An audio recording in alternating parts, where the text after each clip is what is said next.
1 à 7. 1 Samuel 3, 1 à 7.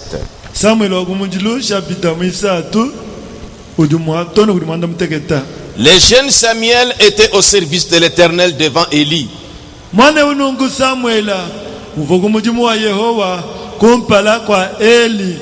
La parole de l'Éternel était rare en ce temps-là.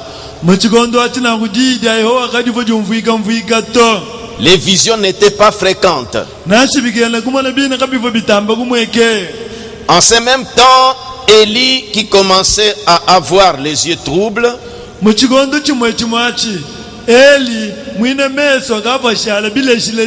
et ne pouvait plus voir, était couché à sa place. La lampe de Dieu n'était pas encore éteinte. Et Samuel était couché dans les temples de l'Éternel, où était l'arche de Dieu. Alors l'Éternel appela Samuel. Il répondit, me voici. Et il courut vers Élie et dit, me voici car tu m'as appelé. Élie répondit, je n'ai point appelé. Retourne te coucher. Et il alla se coucher. L'Éternel appela de nouveau Samuel. Et Samuel se leva, alla vers Élie et dit, me voici, car tu m'as appelé. Élie répondit, je n'ai point appelé mon fils. Retourne te coucher. Samuel ne connaissait pas encore l'Éternel. Et la parole de l'Éternel lui avait pas encore été révélée. Prions. Seigneur Jésus, nous venons de lire ta parole. Sois avec nous dans cette petite exhortation. Au nom du Seigneur Jésus-Christ. Amen. Amen. Et nous pouvons nous asseoir. C'est une exhortation que je pourrais peut-être nommer des expériences, quoi.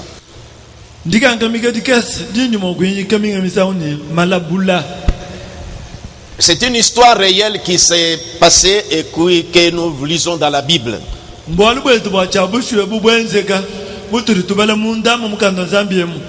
Frère Branham a traité ce texte ici dans le message qu'il a intitulé La voix de Dieu en ces derniers jours.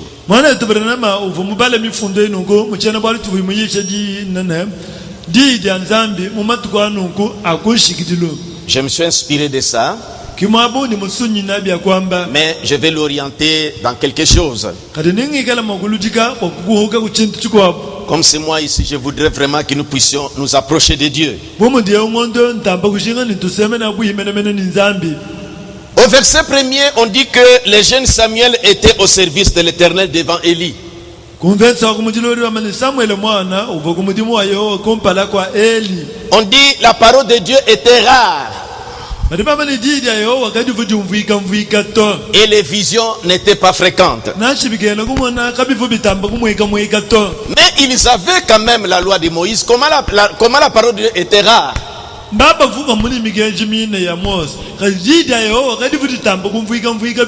On dit la parole de Dieu était rare en ce temps-là. Et les visions n'étaient pas fréquentes. Suivez-moi très bien. Samuel a grandi dans cette condition-là, dans cet état-là. Mais Dieu, quand il avait dit à Moïse de prendre la table de la loi et le placer dans l'arche, la loi était là, les commandements étaient là. Mais quelle est cette parole ici qui était rare? Parce que Élie, quand il partait au temple, Ou quand Israël s'est rassemblé, on leur lisait la loi de Moïse, qui était la parole de Dieu. On leur lisait les commandements, qui était la parole de Dieu. Mais quelle était cette sorte de parole qui était rare? Et les visions n'étaient pas fréquentes. Samuel se retrouvait dans la maison de l'Éternel.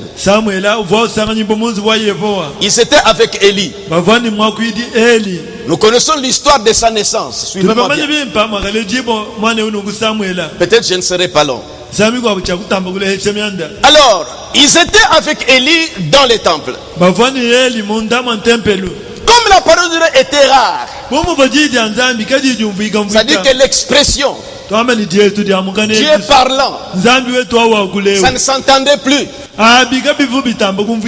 ne parlait plus. Et les visions même n'étaient plus fréquentes.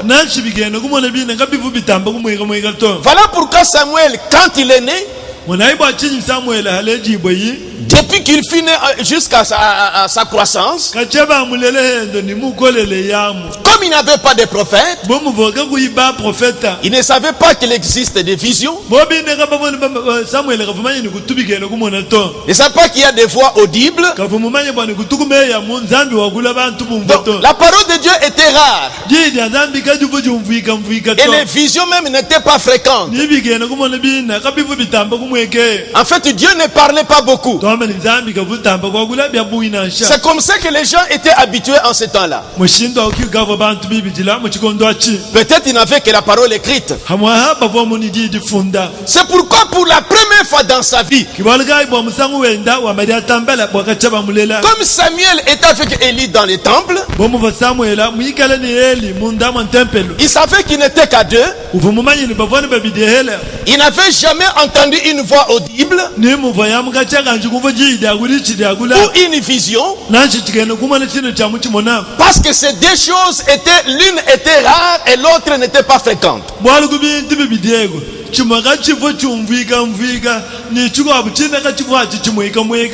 Quelqu'un veut dire que j'ai entendu une voix audible, ou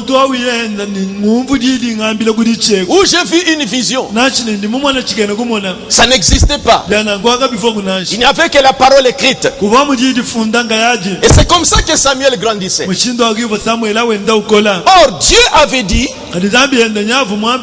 depuis Exode que nous lisons là, il disait aux enfants d'Israël, depuis le verset 20, voici j'envoie un ange devant toi pour te protéger en chemin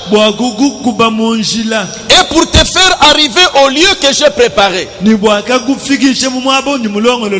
Tiens-toi sur tes gardes en sa présence et écoute sa voix. Bien qu'ils avaient les commandements, bien qu'ils avaient la loi, mais l'ange qui les conduisait devait leur parler audiblement.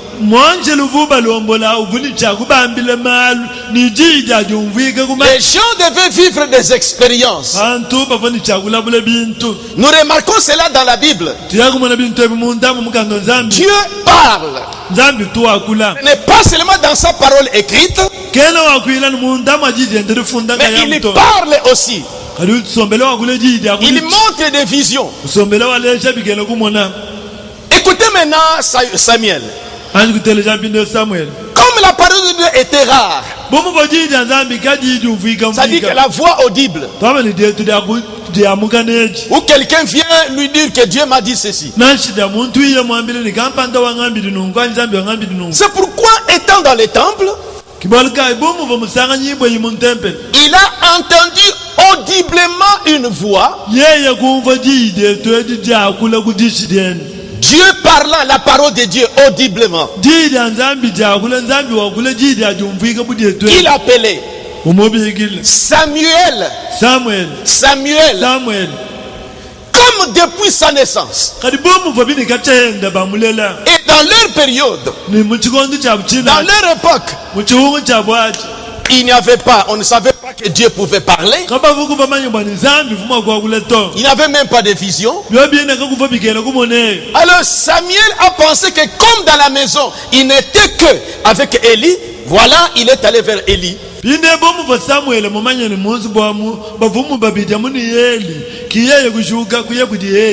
arrive devant Élie.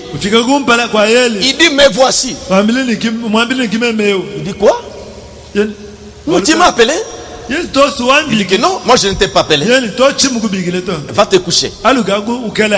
Samuel est rentré. Quand vous lirez à la maison, pour la deuxième fois encore, Samuel entend une voix. Une voix audible prononcer son nom par la parole écrite. Samuel, Samuel. Samuel, Samuel. Vous pouvez dire peut-être que mais ça c'est vraiment une voix audible. Ici dans la salle, nous sommes qu'avec Élie, avec papa Élie. Alors je m'en vais vers lui, il m'a appelé. Il est parti encore pour la deuxième fois. La Bible dit, au verset 7, Samuel ne connaissait pas encore l'Éternel. Et la parole de l'Éternel lui avait pas encore été révélée. Verset 8. L'Éternel appelait de nouveau Samuel pour la troisième fois. Et Samuel se leva, alla vers Élie et dit, me voici, car tu m'as appelé. Élie comprit que c'était l'Éternel qui appelait l'enfant. Vous voyez que depuis Genèse à leur sortie, Dieu a dit à son peuple qu'il avait choisi, ses enfants à lui, qui obéissaient à sa parole, qui les conduisait lui-même. Il leur dit, voici, j'envoie un ange devant toi pour te protéger en chemin et pour te faire arriver au lieu que j'ai préparé. Remarquez, tiens-toi sur tes gardes en sa présence et écoute sa voix, parce qu'il parlera. Il doit parler. Remarquez par exemple Gédéon qui se retrouvait dans une situation de défaite où les Amalécites les tourmentaient et les ravageaient. Un jour, pendant qu'il abritait les froment qu'il a fait, voilà un homme qui se présente devant lui comme un être humain normal. Il dit, l'Éternel est avec toi, vaillant héros. Je dois dire que si l'Éternel est avec nous, où sont alors tous les miracles? Vous connaissez la suite. Il a compris que ce n'était pas un homme ordinaire. Parce que la façon dont cet homme avait disparu, il a compris qu'il n'avait pas affaire à un homme ordinaire. Probablement dit que c'était l'ange de l'Éternel. En cela, il avait pris la forme humaine, mais toujours dans la théophanie. J'aimerais que nous puissions très bien comprendre. Remarquez le texte que j'ai tiré ici. Du temps de Samuel, la parole de Dieu était rare et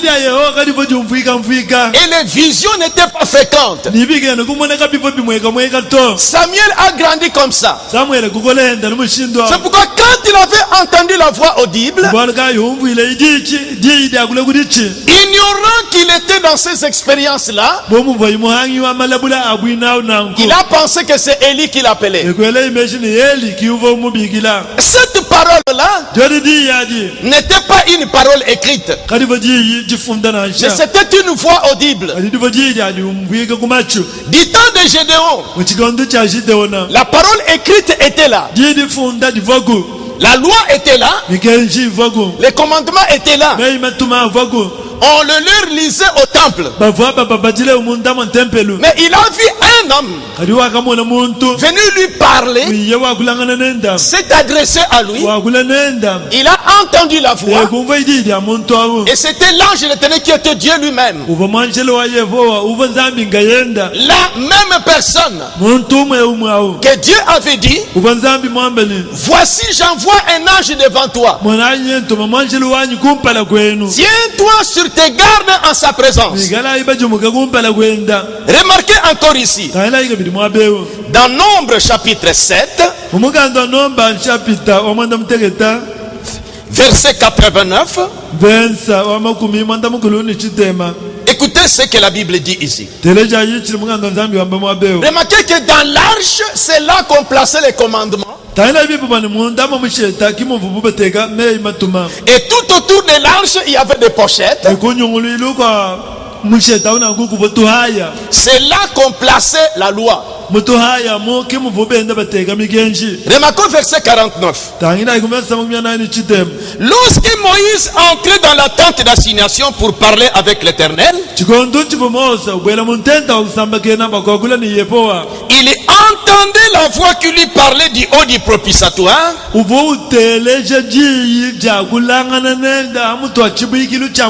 Placé sur l'arche du témoignage, entre les deux chérubins. Et il parlait avec l'Éternel. Les commandements étaient dans l'arche. La loi était tout autour. C'était le message, la parole écrite qui les régissait. Mais en plus de cela, quand Moïse entrait là où il y avait la parole, il y avait une voix audible qui sortait au-dessus du propitiatoire, qui parlait avec Moïse. Faisons très attention dans ce temps de la fin, parce que comme je montre le cas de Daniel et Samuel, nous commençons à voir dans ce message beaucoup de frères et sœurs qui ne croient pas que Dieu peut encore parler, que Dieu leur parle. Je reviendrai pour insister vers la fin. Même les parents de Samson, sa maman était dans la brousse dans les champs. Elle a reçu la visite d'un homme habillé comme un homme, qui lui a parlé, qui devait faire certaines choses. Et elle est rentrée rapporter à son mari. Et alors ils sont revenus et ils ont prié, parce que la manière que cet homme était disparu, après avoir parlé à la maman de Samson, alors son mari a compris que ce n'était pas un être naturel mais un être surnaturel. Et pourtant quand ils partaient au temple, on leur lisait la parole écrite. C'est pourquoi je reviens dans Exode chapitre 23 ici. Dieu, après avoir donné la loi et le commandement aux enfants d'Israël, et qu'ils avaient ça, on leur prêchait cela, mais il leur a dit, j'envoie un ange devant toi pour te protéger en chemin. Tiens-toi sur tes gardes en sa présence. Et écoute sa voix. Parce qu'il parlera. Écoute sa voix. Si tu écoutes ta voix et sa voix, et tu fais ce que je te dirai, et que tu obéis à ça, moi je serai l'ennemi de tes ennemis et l'adversaire de tes adversaires. Aujourd'hui, dans ce temps de la fin, Frère Branham, dans les messages, votre vie est-elle digne de l'évangile? Il a insisté sur ce que c'est qu'un chrétien. Au paragraphe 129, il a dit: le chrétien n'est pas un instrument ou une sorte de clé mécanique d'un énorme système religieux.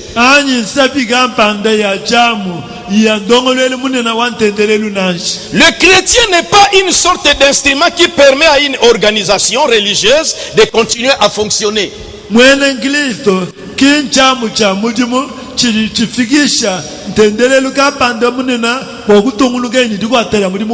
Ce n'est pas ça un chrétien.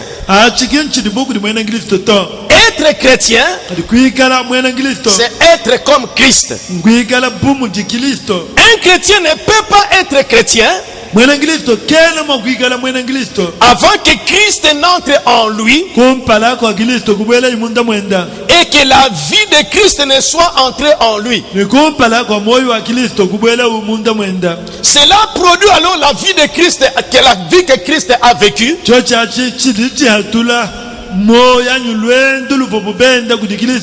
Et vous faites les œuvres que Christ a faites.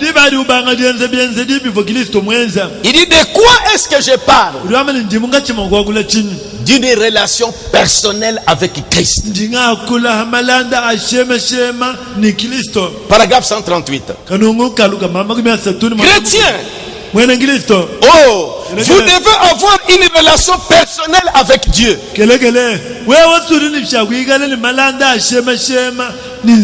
Pour être un fils de Dieu, vous devez avoir une relation avec Dieu.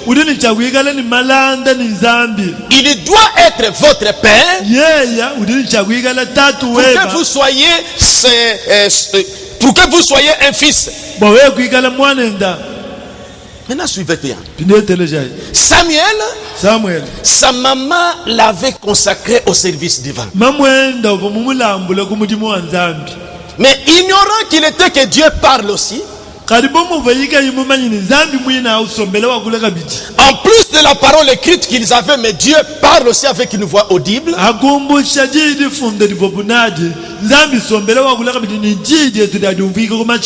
la parole, cette expression-là, ce son-là, cette voix audible était rare. Même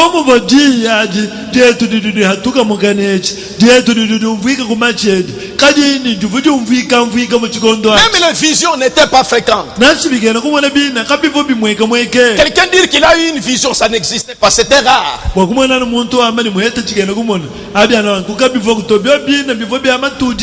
Les gens étaient habitués seulement à la parole écrite.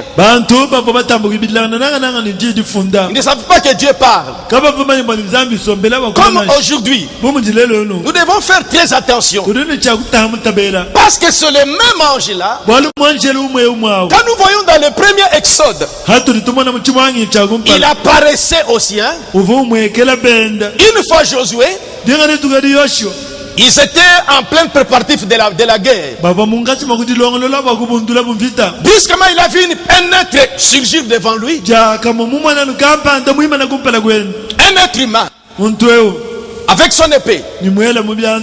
Alors, Josué a pensé que c'était un ennemi. C'était un homme.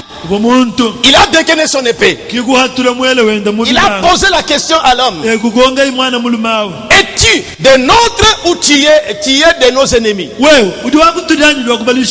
L'homme a répondu: je suis le chef de l'armée de l'Éternel. Et j'arrive maintenant. Toute fille de Dieu tout fils de Dieu qui a des relations avec Dieu, Dieu lui parle, soit par des songes, soit par une voix audible, ou quelqu'un viendra lui donner un message. Parce que Dieu ne change pas. Dieu n'est pas muet. Il parle. Mais beaucoup sont comme du temps de Samuel. Ne savent pas que Dieu parle. Ils ont toujours à rejeter les choses. Mais écoutez dans Job. Job, je crois chapitre 40. Non, 38. Écoutez. Job 38. Attendez.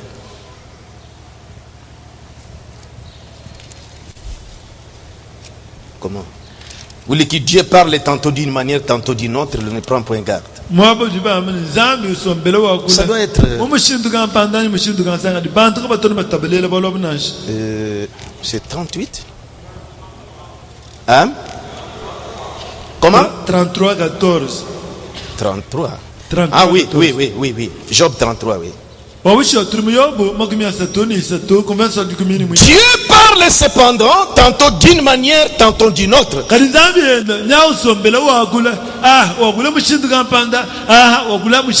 Et l'on n'y prend point garde.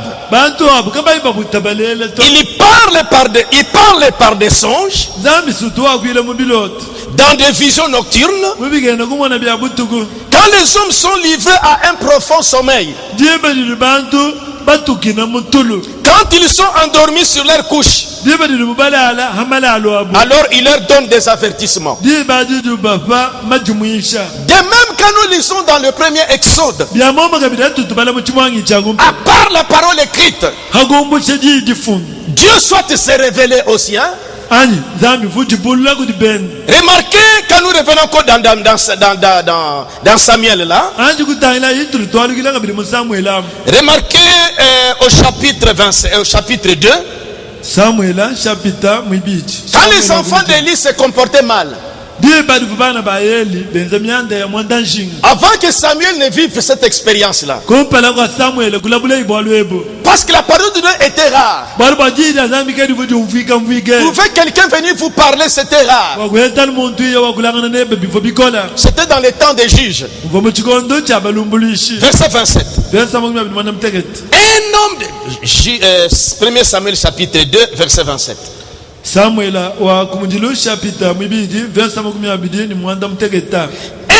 Dieu vint auprès d'Élie et lui dit, c'était un homme. C'est pourquoi faites très attention. Quand il y a vraiment des relations avec Dieu, et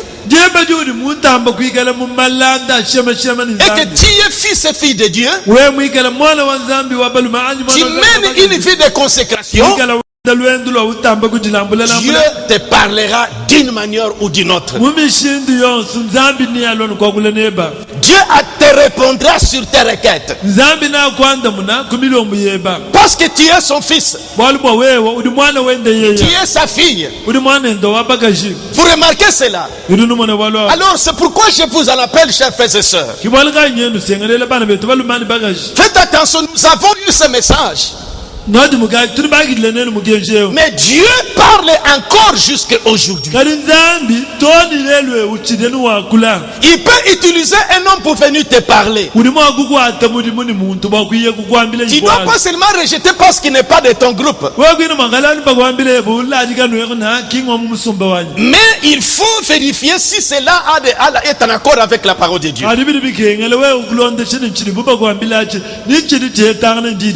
Remarquons verset 27. Un homme de Dieu vint auprès d'Élie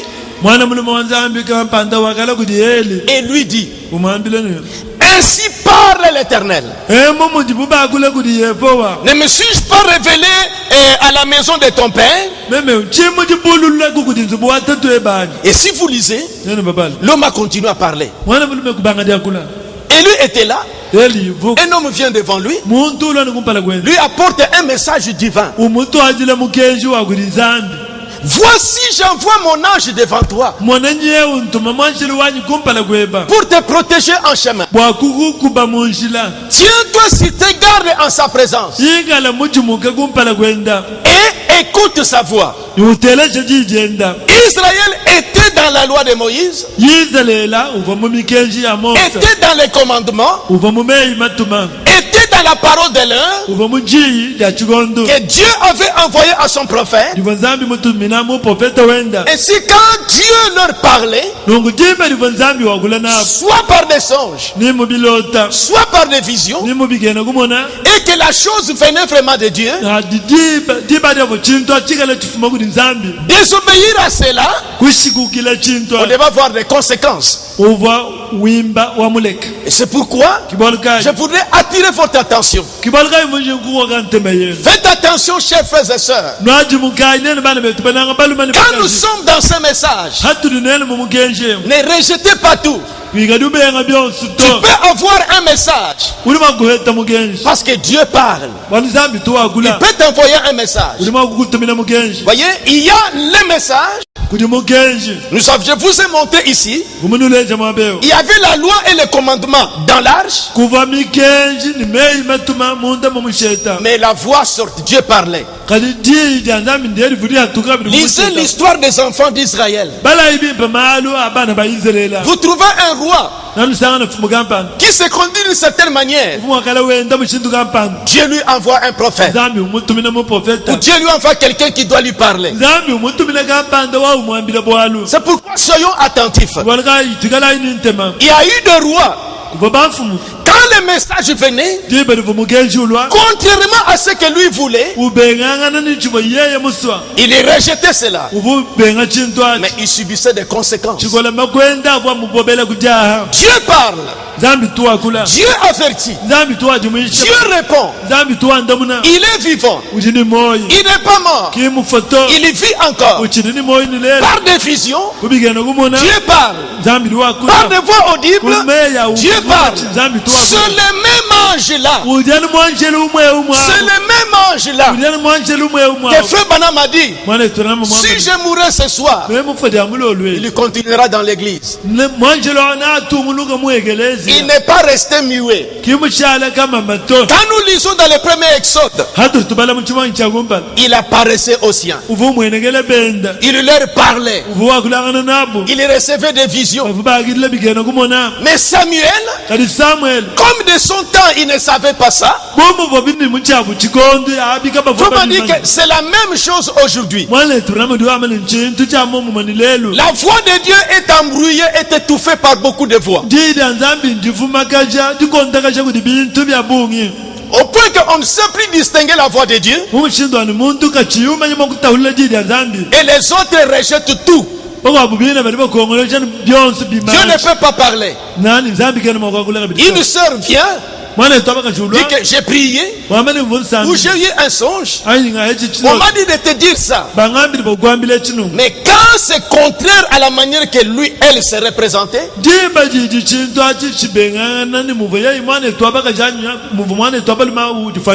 ou on lui reproche quelque chose, et que tu es consciente que ça c'est la vérité,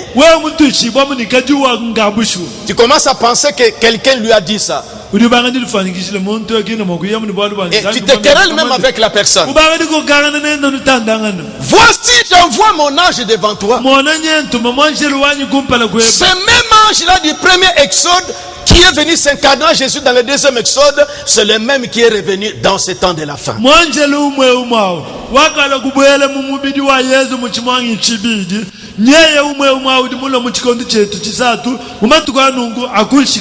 Mon adresse est simple. Mais c'est pas que c'est Dieu qui veut vous montrer quelque chose. Tu as été distrait. Il rejette tout. Un message d'un songe. J'ai eu une vision, on m'a dit de te dire ça. Laissez-moi tranquille. Moi je crois les messages. Vos histoires de visions, de procès, moi c'est le message.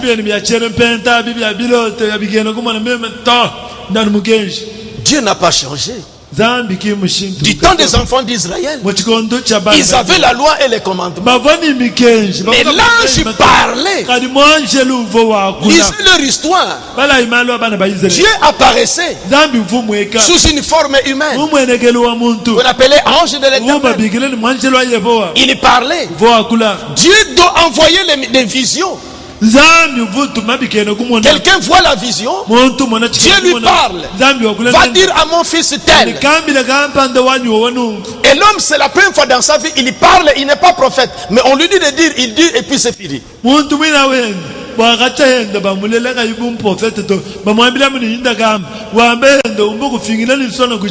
Et nous, quand nous lisons dans la Bible,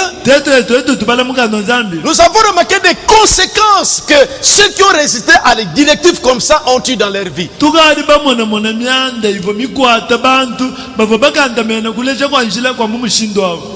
Remarquez dans 1 Corinthiens chapitre 10.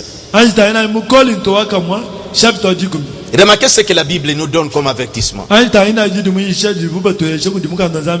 Corinthiens chapitre 10 depuis le verset 1er. Frères, je ne veux pas que vous ignoriez que nos pères ont tous été sous la nuée.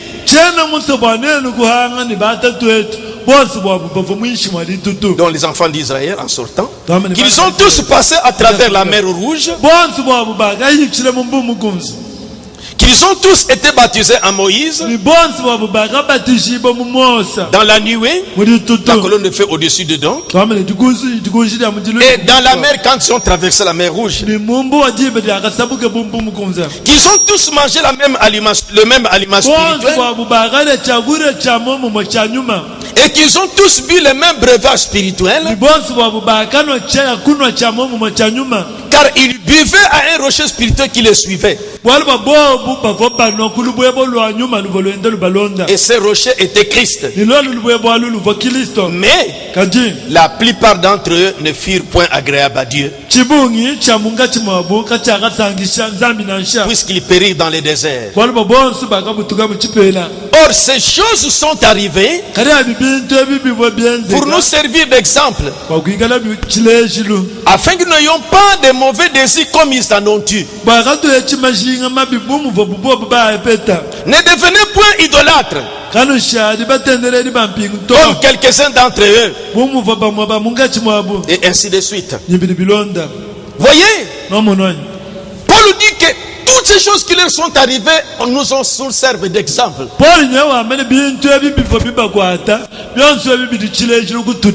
Paul, Pierre, Frère Branham plutôt est en train d'appeler les chrétiens à avoir une relation personnelle avec Dieu.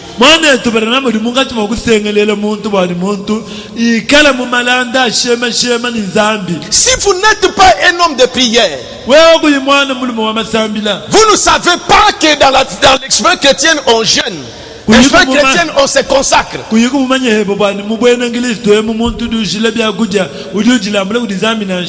Il prend des jours pour se consacrer à Dieu. C'est pourquoi je reviens avec Frère Branham. Oh chrétien, vous devez avoir une relation personnelle avec Dieu. Pour être un fils de Dieu, vous devez avoir une relation avec Dieu. Il doit être votre Père pour que vous soyez un fils. Mais remarquez des vies que nous menons. Pas même une vie de désordre. Mais Dieu ne te consacre pas. Vous vous rappelez le message, l'endroit que je vous lis souvent dans la Bible, où un homme de Dieu était venu dire à un roi, Dieu fait parcourir ses regards sur toute la terre pour soutenir ceux dont le cœur est tout entier en lui.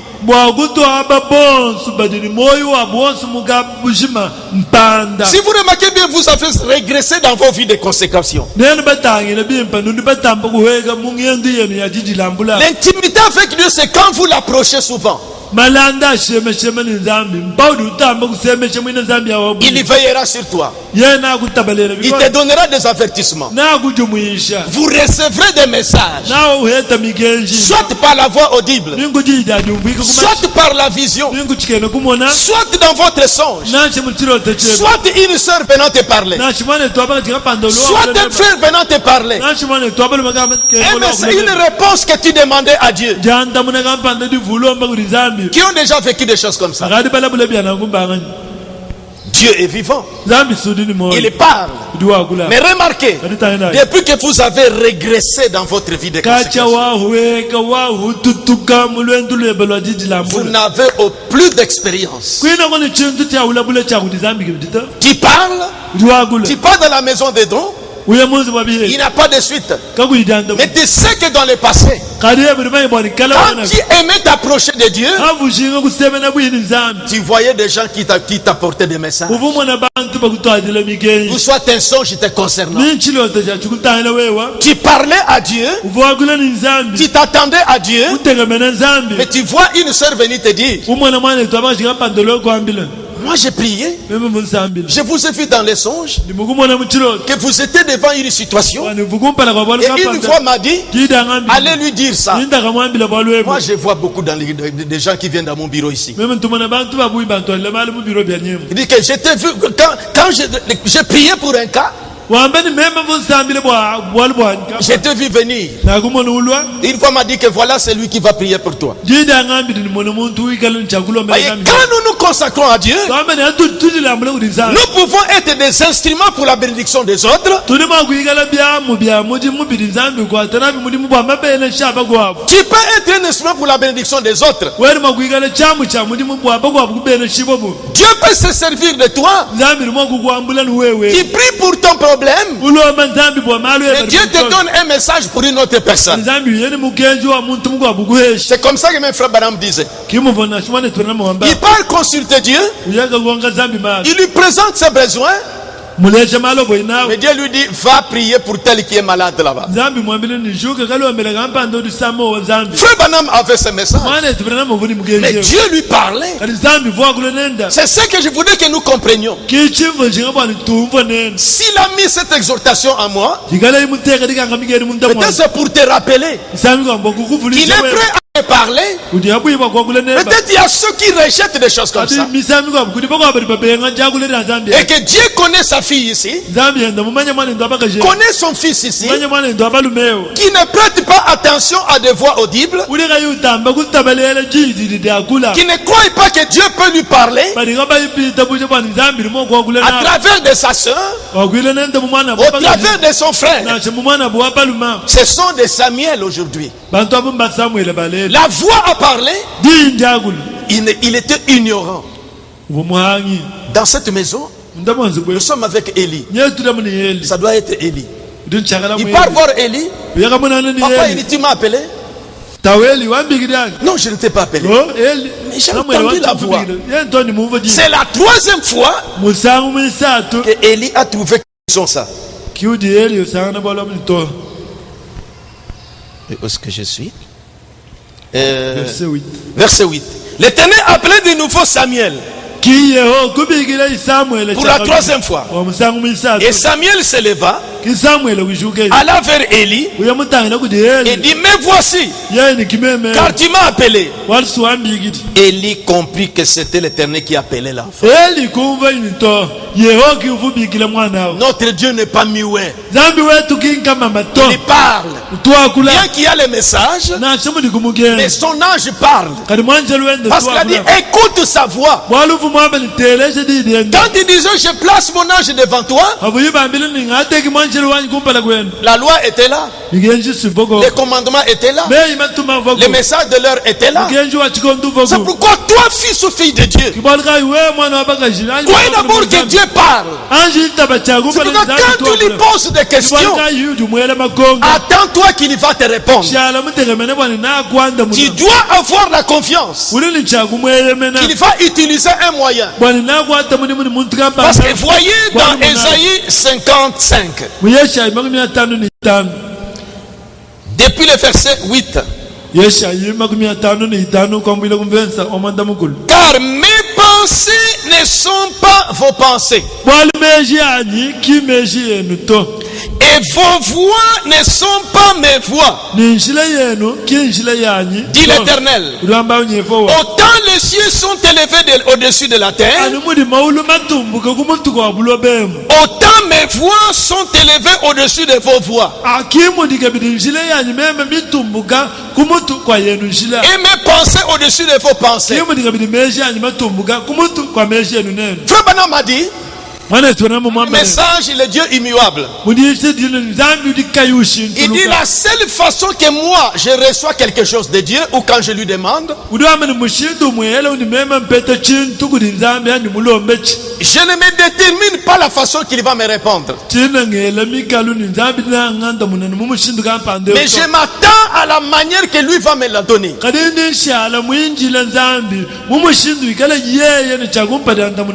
tu demandes à Dieu quelque chose, ne te représentez pas comment il va te répondre. Ne déterminez pas la foi par laquelle il va te répondre,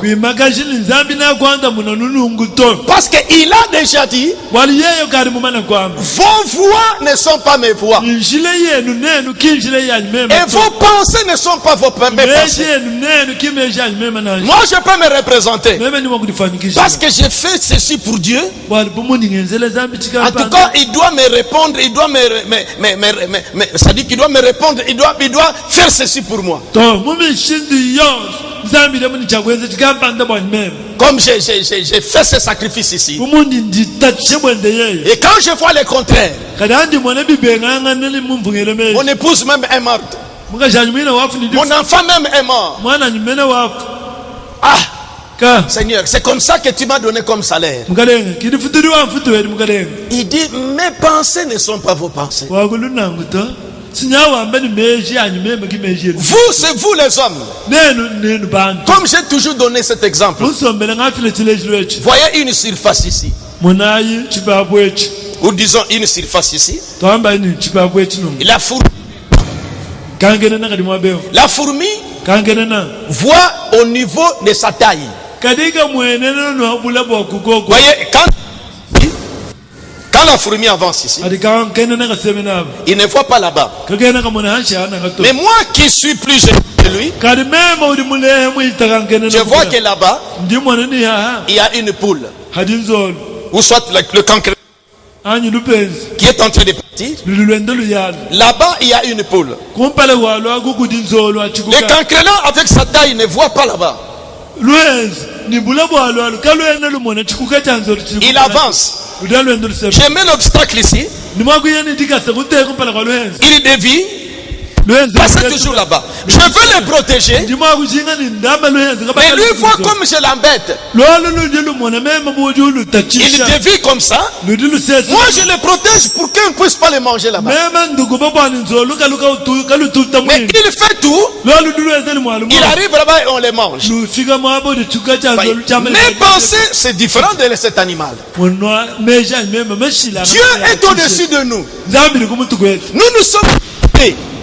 Quand nous avançons, Seigneur, envoie-moi tel endroit. Je voudrais aller à tel endroit. Mais Dieu qui voit cet endroit-là, il veut déménager pour aller à cet endroit-là. Lui voit déjà ce qui va t'arriver. Il bloque. Toi tu regrettes. Je lui ai demandé, donne-moi les billets pour que je parte à tel endroit. Dieu ne veut pas. Dieu ne me répond pas. Dieu ne m'écoute pas. Alors je dois l'abandonner. Mais or lui, tu me dis que mes pensées ne sont pas vos pensées. Vos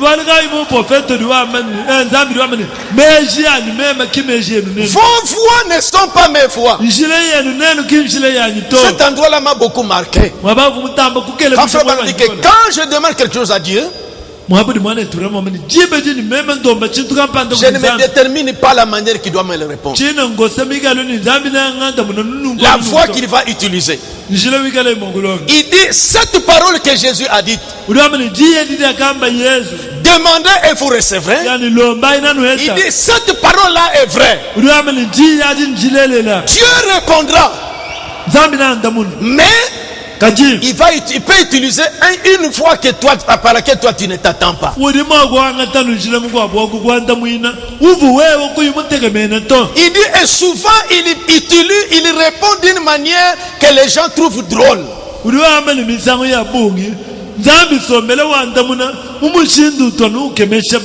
dit, regardez-moi, il a pris exemple, regardez Moïse. Il sentait en lui cette vocation-là de libérer son peuple. Il avait tous les atouts possibles parce qu'il était en Égypte. Il faisait tout. Il voulait bien son souhait pour libérer son peuple. Mais remarquez le temps où Dieu a utilisé pour répondre au désir de sa dernière.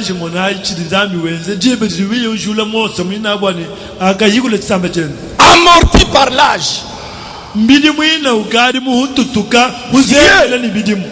Avec un bâton. C'est ça la voie qu'il avait prévue à cet âge avancé. Et c'est là que le moment pour aller libérer le peuple.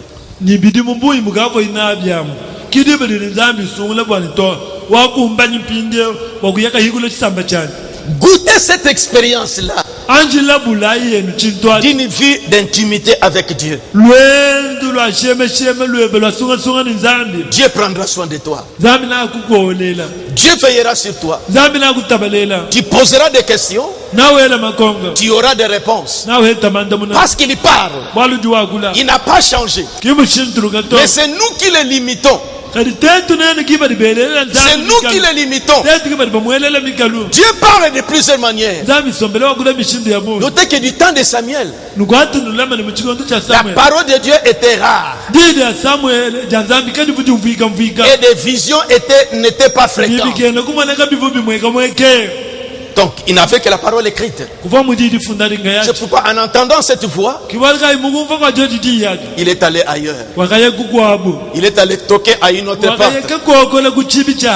Mais quand Élie l'a instruit, que cette fois-ci, si entend cette voix, dites, parle Éternel, car ton serviteur écoute. Il a appris cette grande leçon qu'il ne connaissait pas. C'est pourquoi, chers frères et mes chères sœurs, comme je vous ai montré ici, la Bible dit Dieu parle, tantôt d'une manière, tantôt d'une autre. Cherchez à avoir seulement une vie intime de relation avec lui.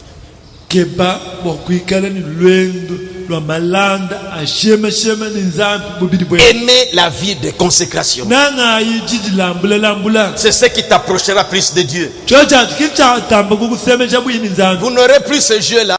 Maintenant, dans le sens que bon, ce que le diacre me dira, c'est ça ta réponse. Tu es lourd. Tu es devenu lourde. Tu ne sais plus de consécration. Tu ne connais pas la vie des jeunes. Tu n'as pas de relation étroite avec Dieu. Tu n'aimes pas chercher la face de Dieu. C'est pourquoi tu es loin. Tu n'es que vraiment, Dieu ne me répond pas. Tu pars même à la maison des dons, c'est fermé, il n'y a pas de suite. Vous devez oh chrétien, vous devez avoir une relation personnelle avec Dieu. Pour être un fils de Dieu, vous devez avoir une relation avec Dieu. Il doit être votre père pour que vous soyez un fils. Vous voyez? C'est pourquoi j'ai parlé que j'exhorte sur les expériences. Vous avez vu des mains qui se sont levées ici. Revenez à vous-même. Lorsque vous aviez des vies de prière, où vous veniez vous consacrer ici, vous êtes sûr vous-même, vous receviez des messages. Vous receviez des messages. Soit une personne dira que j'ai rêvé ceci sur toi. Moi j'en reçois beaucoup ici. Et nous aussi nous remercions quand Dieu nous utilise. Il prend notre image pour résoudre des problèmes de cette vie.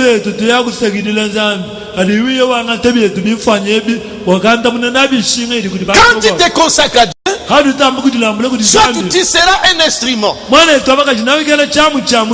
Écoutez ce que je vous ai toujours dit là-bas. Dans Timothée, 2 Timothée, et chapitre, je crois, chapitre 4, je vois un peu.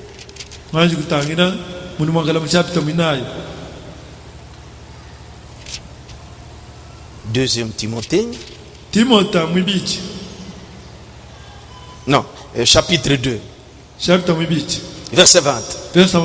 Dans une grande maison, il n'y a pas seulement des vases d'or et d'argent. Il y en a aussi de bois et de terre. Les uns sont des vases d'honneur et les autres sont d'un usage vil. Il montre que dans nos maisons, c'est ce que nous avons. Vous avez des verres qui sont spéciaux pour des visiteurs de marque et des casseroles, des assiettes pour des visiteurs de marque.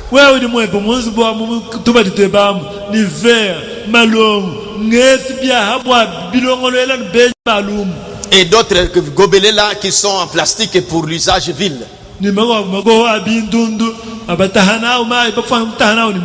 Paul prend cet exemple pour montrer comment dans la maison de Dieu, comment nous sommes aussi dans la maison de Dieu. Nous sommes des vases que Dieu doit utiliser. Il dit au verset 21, si donc quelqu'un se conserve pur en s'abstenant de ces choses, il sera un vase d'honneur, sanctifié, utile à son maître, propre à toute bonne œuvre. Pourquoi nous venons à Dieu? C'est pour le servir, qu'il puisse m'utiliser pour que je sois à son service. Mais il veut que je sois une femme consacrée, un homme consacré, une fille consacrée, un garçon consacré. Nous sommes dans sa maison. Nous devons être des vases d'honneur. Quand quelqu'un se conserve pur, il sera utile pour une œuvre excellente. Dieu t'utilisera pour répondre à un problème de terre. Dieu te donnera une vision. Dieu te parlera en songe. Dieu te conduira. Voyez, c'est ça le christianisme. C'est pourquoi je reprends ici. Le chrétien n'est pas un instrument, une sorte de clé mécanique d'un énorme système religieux. Non.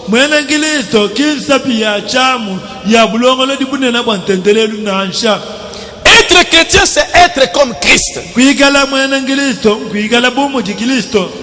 chrétien ne peut pas être chrétien avant que Christ n'entre en lui. Et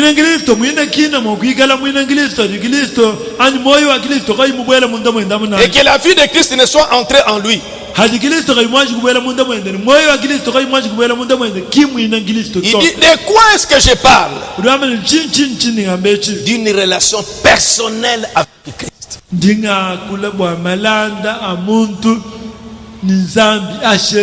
Oh chrétien, vous devez avoir une relation personnelle. Pas Ndombela Nzambi, mais toi-même. Rencontrez-le.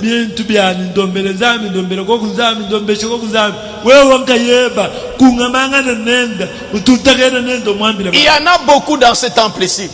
où il s'est consacré, où elle s'est consacrée, tellement qu'elle a prié, où il a prié, il est fatigué, il se couche même à l'endroit où il prie. Et la nuit dans les songes, on vient lui parler. Qui ont déjà vécu des choses comme ça? Voilà, ça ne manque pas. Cherchez Dieu pendant qu'il se trouve. Toi, tu vivais des choses comme ça, mais tu as tellement rétrogradé. Vous êtes comme des Samuel aujourd'hui. La parole écrite, le message, oui, mais tu ne sais pas que Dieu parle. Pour toi, tout message divin à rejeter. Faites attention. Quand tu es comme ça, quand tu as cette attitude-là, Dieu ne parlera pas parce que tu connais que tu es déjà Dieu. Mais tu dois être souple. Ces voix ne sont pas nos voix. Posez-lui des problèmes. Parlez-lui. Il te répondra. Soyez attentifs. Soyez seulement simple. Peut-être en lisant, tu sens de ce contraire que voilà la réponse. Ou par la prédication. Quand on prêche ici, ça c'est Dieu qui me parle. Nous avons remarqué des cas comme ça. Mais pasteur, un message, pasteur, Dieu m'a répondu par la prédication. Dieu parle. Pour ses enfants, il parle. Ceux qui les cherchent de tous les cœurs. Alors c'est ce que je voulais vous dire. Samuel, comme dans son âge, dans cette période-là, les visions n'étaient pas fréquentes. Les voix audibles étaient rares. Quand il a entendu, il a pensé que c'était Élie. Voyez, frère, on dit que c'est la même chose aujourd'hui. En ce temps-là, c'était rare. Mais aujourd'hui, il y a beaucoup de confusion. Mais quand nous sommes dans ce message de l'heure, et que ce même ange-là, si je mourais ce soir, il va continuer. Il parle. Et Dieu l'a dit, écoute sa voix. Inclinons nos têtes. Ce soir, j'appelais à une vie de consécration. Vous êtes devenu rétrograde. Pour toi, Dieu ne parle plus. Tu n'as aucune expérience. Mais quelle relation tu as avec un père, avec ton père? Un fils parle à son père et son père lui répond. Mais toi, si ton père t'a parlé même par quelqu'un, même par une voix audible, même par un songe, même quelqu'un venu te parler, et je t'ai vu en songe, ou j'ai vu ceci sur toi. Tu n'as jamais rencontré quelqu'un parler de toi.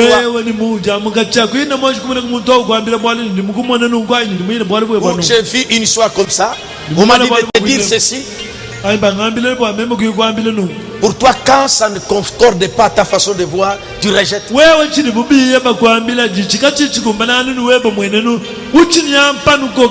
Beaucoup de rois dans la Bible ont eu des conséquences néfastes. Dieu, lui, c'est un père. Ne t'attends pas toujours qu'il parle en bien. Quand tu es fautif, peut te dire que tu es fautif.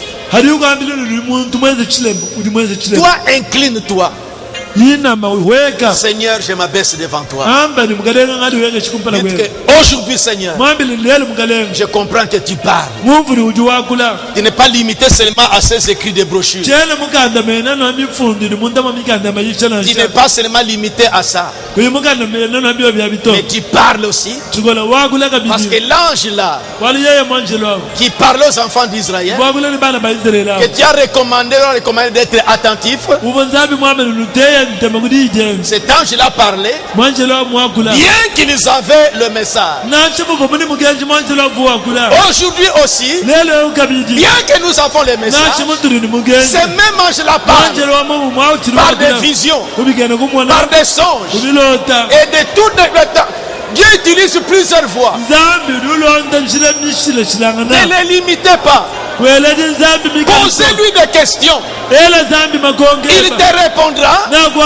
Mais il va choisir sa voix à lui. Mais frère, Dieu parle. Parce qu'il est vivant, il parle. L'ange du Seigneur parle. Il envoie des messages.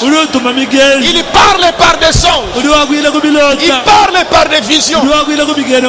Ayez une vie intime avec lui. Reprenez la vie de consécration. Reprenez la vie de prière. Reprenez la vie de jeûne personnel. Tu verras qu'il n'est plus près de toi. Oh chrétien, menez une vie intime avec Dieu. C'est pourquoi tu es devenu lourd. Des problèmes viennent sur toi, sur tes enfants. Tu n'as plus le temps de te consacrer. Autrefois tu venais te consacrer pour tes enfants. Tu ne le fais plus. Et il y a des conséquences maintenant. Tu n'as pas d'avertissement. Tu es devenu lourd. Seulement des requêtes, priez pour moi. Si Dieu est ton Père, expérimentez-les. Frappez, frappez et on vous ouvrira. Cherchez, cherchez et vous trouverez. Demandez, demandez et vous recevrez. Tu peux demander, mais il enverra quelqu'un qui te montrera ce que tu dois faire. Mais tu vas rejeter ça. Tu vas rejeter ça. Ce n'est pas comme ça. Apprenez aujourd'hui que Dieu parle. Ne soyons pas de Samuel. Ne soyons pas de Samuel. Mais Dieu parle. Réellement il parle. Surtout quand vous cherchez sa face. Quand vous êtes son fils. Quand vous êtes en relation avec lui, il ne te laissera pas sans réponse.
ne wanjiu udinji na wankayamu olane wa midima nemulonda nepuntenu ibaji benegidi nemfene nengikalene noyokwe